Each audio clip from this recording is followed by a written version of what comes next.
আমাদের DMP traffic বিভাগের উদ্যোগে অতিরিক্ত পুলিশ কমিশনার ট্রাফিক স্যারের নির্দেশনায় আমাদের ডিসি ট্রাফিক তেজদা স্যারের তত্ত্বাবধান আজকের এই পাক্ষিক স্বাস্থ্য চেক আপ কর্মসূচির আয়োজন করেছে।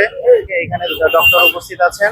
আমরা মূলত বাস এবং ট্রাকের ড্রাইভার এবং তাদের সহকারীদের টার্গেট করে আজকের এই স্বাস্থ্য ক্যাম্পের আয়োজনটা করেছি।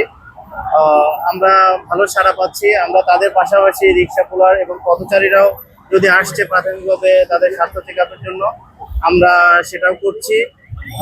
লোকজন স্বতঃস্ফূর্তভাবে আসছে, আমরা ভালো সাড়া পাচ্ছি। তো এখানে প্রাথমিকভাবে যে চিকিৎসাগুলো দরকার সেগুলো করছে, পাশাপাশি তাদের কোনো ধরনের যদি কোনো ডিজিজ থাকে সেই সংক্রান্ত কোনো প্রেসক্রিপশনের দরকার হলে ডক্টর উপস্থিত আছেন, তিনি প্রেসক্রাইব করছেন। আশা করি যে এই ডিএমপির যে উদ্যোগটা, এই উদ্যোগটা জনগণ, ঢাকা শহরের সিটিজেন তারা ভালোভাবে একসেপ্ট করেছে এবং তারা এটা স্বতঃস্ফূর্তভাবে এখানে আসছে অংশ। এটা আমরা প্রাথমিকভাবে শুরু করেছি পাক্ষিক একটা কার্যক্রম।